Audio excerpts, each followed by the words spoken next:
साथियों, एक ऐसा समय था जब भारत को कोई देश नुकसान पहुंचाता था तब भारत उसे इग्नोर कर देता था और ये कहता था कि छोड़ो, जाने दो।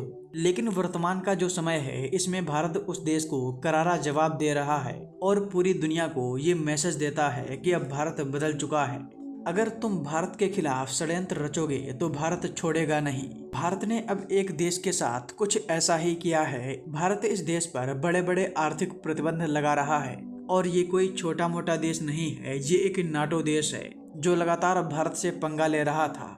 लेकिन भारत ने इसे अब अपने रडार पर लेना शुरू कर दिया है। अब आप में से कई लोग ये सोच रहे होंगे कि अमेरिका के अलावा नाटो में ऐसा कौन सा देश है जो भारत से उलझ रहा है और भारत ने इस देश को ऐसा क्या जवाब दिया है। तो चलिए आपको पूरी खबर विस्तार में बताते हैं। दरअसल हम जिस देश की बात कर रहे हैं वो नाटो देश तुर्की है। जी हाँ, तुर्की एक नाटो सदस्य है। ये पाकिस्तान का बड़ा भाई है जो भारत को लगातार डैमेज करने की कोशिश करता रहा है। भारत ने इस देश से संबंध सुधारने की बहुत कोशिश की। जब इस देश में भूकंप आया था और पूरा देश खंडहर में तब्दील हो गया था, तब भारत ने तत्काल अपनी सेना को भेजकर इस देश की मदद की थी।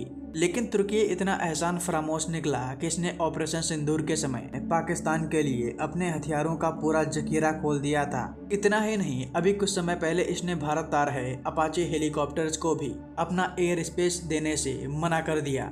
अमेरिका से भारत 6 अपाचे हेलीकॉप्टर एक कार्गो विमान में भेजे गए थे, लेकिन तुर्की ने इसे अपने ऊपर से नहीं जाने दिया, जिसकी वजह से भारत को ये हेलीकॉप्टर मिलने में कई महीने की देरी हो गई।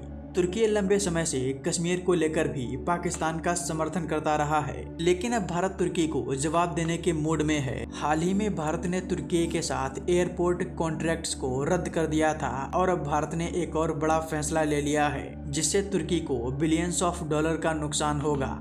भारत तुर्की को बड़ी आर्थिक चोट देने जा रहा है। भारत तुर्की से बड़ी संख्या में मार्बल्स खरीदता है। भारत अपनी जरूरत का 55% मार्बल अकेले तुर्की से मंगवाता है, जिसके लिए भारत तुर्की को $189 मिलियन पे करता है और तुर्की इन पैसों के इस्तेमाल से हथियार बनाकर पाकिस्तान को देता है और पाकिस्तान ये हथियार भारत पर इस्तेमाल करता है। लेकिन अब भारत ने तुर्की से मार्बल न खरीदने का फैसला किया है। अब आप में से कई लोग ये सोच रहे होंगे कि अगर भारत तुर्की से मार्बल नहीं खरीदेगा तो भारत अपनी जरूरत कैसे पूरी करेगा। देखिए, इसका जवाब है ओमान। हाल ही में पीएम मोदी ओमान के दौरे पर गए थे, जहां उन्होंने ओमान के साथ एक फ्री ट्रेड डील साइन की।